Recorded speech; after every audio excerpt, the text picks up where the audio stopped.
At 7 o'clock, we had Alcorn State, who went 5-6, traveling to Southern Mississippi, who went 7-6. Southern Mississippi favored by 24 points on ESPN+. And if you have not watched Frank Gore Jr. run, you need to watch Frank Gore Jr. run. He is such a smooth runner, which you would expect from... And he's also like a bulldozer. He's just such a fun running back to watch run the football. Zach Wilkie for Southern Miss went 100 to 175 last year, threw for 1,151 yards, 8 touchdowns, 9 interceptions. Not a good year through the air, but Frank Gore Jr. really carried it on the ground. Had 228 carries for 1,382 yards and 9 touchdowns. Anyone who watched him in the bowl game knew how phenomenal he is and how great he can be.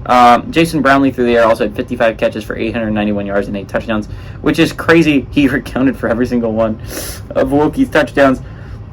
The same amount of touchdowns as his quarterback has throwing. Brownlee was really good last year. Frank Gore Jr. returns, and that was what made the special team special last year and got them to 7 wins. I expect something very similar this year. Frank Gore, this is not a team that's going to it's not going to make the wheel, right? Like, this is not a team that is going to like try and figure out some brand new thing offensively. They're going to run the ball. They're going to run the ball a lot with Frank Gore Jr., and that's going to lead to a good amount of wins, but also not a bad amount of losses, right? Like, it's going to be a fine football team next year.